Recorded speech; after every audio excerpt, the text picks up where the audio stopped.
And in today's Let's Dance segment, I have a very special guest, Mr. Bùi Ngọc Long.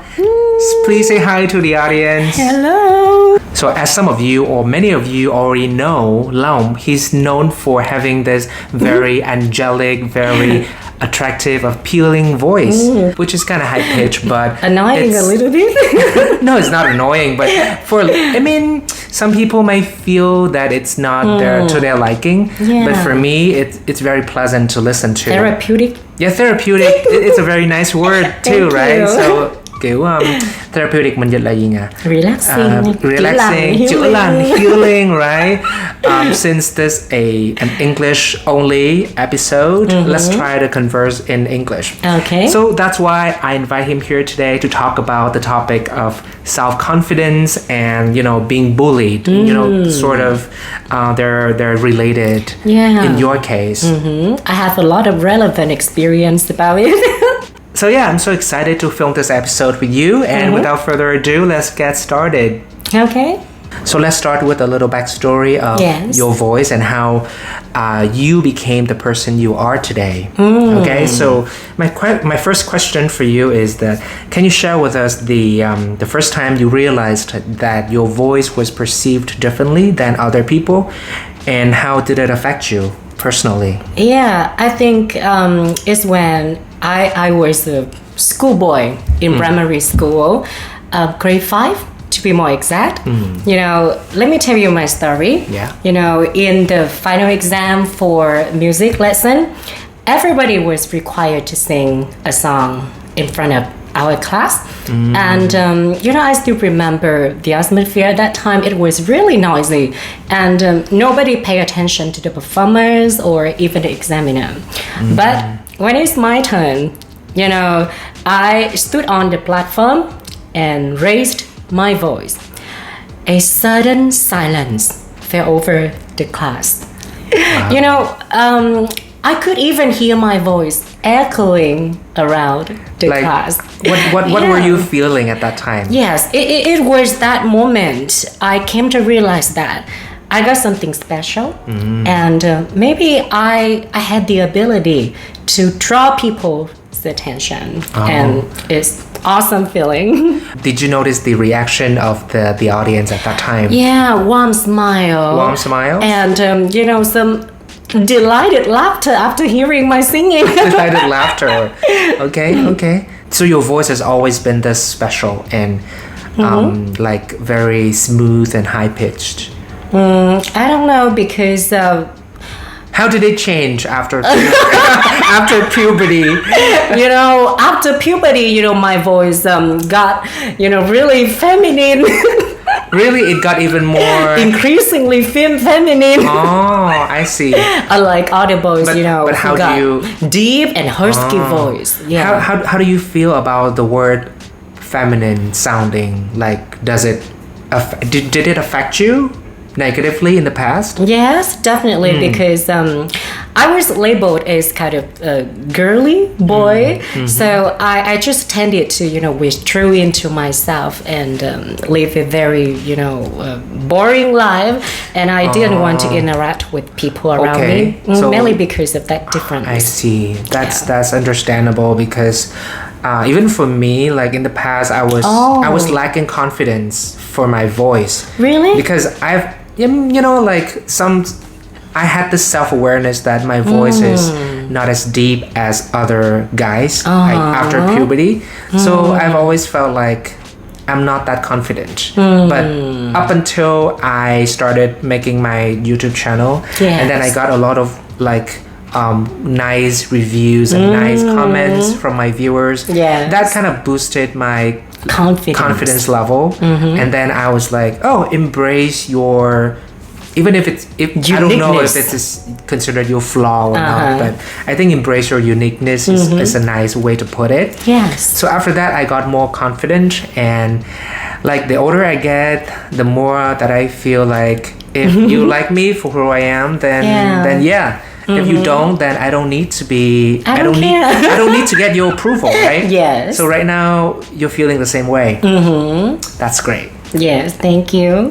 So you mentioned that because of your feminine sounding voice, it kind of made you go back into your shell and discriminated. You felt discriminated and you withdrew yourself from a lot of social situations. Yes. So at what point did you decide to not let others' perceptions of you affect the way that you speak and carry yourself? I think it's when I started my reading habit and listening to some educational podcasts on YouTube, like from Web Nam Ngai. In case you might not know, is the most followed educational channel on YouTube. And I like that one too. there was just like a paradigm shift in my mindset. Like, I wasn't born to please everybody around me. I was born to live my life and enjoy it to the fullest. So why did I have to change myself according to people's opinions? But don't get me wrong, I highly appreciate, some constructive feedback because from which I could improve myself day by day.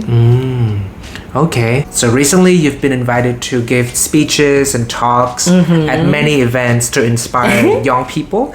So I'm really proud of you, and that must have been a very rewarding experience for yourself too. Yeah. But I know it's not an easy journey, right? So when you first started doing public speaking, what were some of the challenges, initial challenges? And how did you overcome them, internally? So can you share with us, because that advice can help a lot of people? Okay. Initial challenge. Yeah.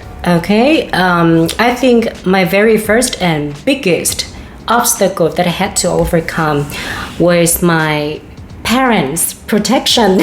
Sorry, mom and dad, if you watch the video. I think when my parents saw that I was different, mainly due to my feminine voice. They kind of demotivated me, and they did all their best to, prevent and discourage me from talking, speaking, or performing anything in public. Okay. I know that they just wanted to protect me from humiliation, stereotypes, or criticism. But I think, that approach was not right. They seem to be on the verge of destroying my future. But fortunately, when I graduated from high school, I decided to move to the metropolis to pursue my education. Tertiary education. And new environment, new perspective, new mentors. And everything has changed in a very positive way. So can I say that the initial challenge was the fact that your parents weren't 100% supportive of who you are, and they wanted to protect you. Yes. And then the way that you overcame that was to move to another city. Change the environment, change the location is the best option. Avoid the challenges. Yes. Avoid the source of the challenge. So when you have nothing to hold you back anymore, that's when you shone, right? Okay. So building on your journey of moving away from your hometown to a big city to study university, right? So was that the deciding moment where you felt truly empowered about your own speaking ability? And if that was the case, was there any specific event or moment that gave you that epiphany, realization that actually I feel really good in my own skin and in my own voice. It doesn't have to be a weakness anymore, but it can be an asset. Was there a defining moment for you? I think that every time I am on the stage, I feel truly alive. Because I think that the universe, has granted me a really precious gift. This is my voice and my public speaking ability. So I got a kind of mission to do, which is to inspire people around me. So I think that when I just see, audience smile, delighted laughter, or, pleasant facial expression, I feel the most motivated and empowered. No, but do you still remember the first time that you were on stage that made you feel so empowered? What was the first time you did that? Yeah, back when I was just a schoolboy, grade 5. At that moment. Oh, that. Yeah. So you felt confident like pretty early on already. So let me ask you, how many talks or how many speeches, how many events did you attend? Countless. Countless? Wow, so you must be really seasoned in terms of that. I don't want to exaggerate, but I can't remember. You can't keep track of how many times. Yes. But every time, the moment before you went on stage, was there a moment where you felt the stage fright or, felt a little nervous before giving the speech? And like, how did you overcome that? Strategies? Yeah, how did you mentally prepare yourself before each presentation or each speech? Actually, I live by the motto, let's hope for the best and prepare for the worst. I like that. I am not a kind of negative person, but when it comes to public speaking, I tend to, picture every possible worst case scenarios, and I try to find ways to deal with them. Oh, so which sort of boosts my confidence and lessen like my anxiety. backup plans? Yes, and always that's right. have a backup plan if things go wrong. If plan B goes wrong, then plan C. Wow. Yeah, and my second strategy is to practice because practice makes perfect. You gotta practice as much as possible before your speech. Do you usually practice in front of a mirror? Or, no, I don't. Or just like I just imagine the real context. Oh, yes. Okay. And the last one, I think everybody should know. There's just one universal truth that everybody should accept. Nothing is perfect. And nobody is perfect, and you will inevitably make mistakes in your speech. So you have to treat every mistake as an opportunity to learn and improve yourself, and then be better for the next time. Truly inspiring words. I'm gonna cry. So beyond your voice, are there any like masculine expectations of behavior that you feel pressure to conform to, and how do you navigate these expectations? Well, like I said previously, I am not a kind of people pleaser, and when it comes to social expectation or archetypes, I couldn't care less.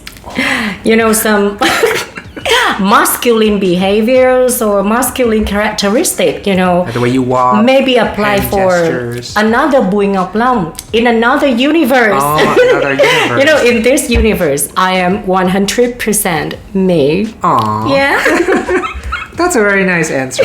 So just embrace yourself and accept your imperfections. Yeah. So I'm sure that you used to be bullied, right? You shared with me a few times, both in person and on the cyberspace, right? So I want to know, like, how did the experience of bullying shape your perspective, and how did you overcome it to make you the person you are today? I think I am not immune to criticism, but I attract even more criticism. Just looking at our very first video and the comment section below, there loads of negative words, so even form of cyberbully. Anything that just stood out for you? But I think I am grateful to all of that, because thanks to those negative words or bad comments, humiliating comments, I've become more resilient and have more stories to tell, because which is life material for a public speaker. Life is always full of ups and downs, right? Without a doubt, the ups would mean nothing. So I'm grateful to all of that. Aw, there's so many quotes from your speech today. Like, Sometimes, bad experience can add little spice to your life. I mean, if it's all rosy and like smooth, Yes. what's the fun in that? What's the fun in living, right? Okay, so I should stir up some drama in your life then. Do you want some drama? No, I don't. So my last question for you is that, do you have any message to tell those who are feeling like they are unheard or they feel like they're different and for that reason they're being bullied or discriminated against? Okay, my message? Just one sentence. Believe in yourself and have the courage to be disliked. And that will become an asset.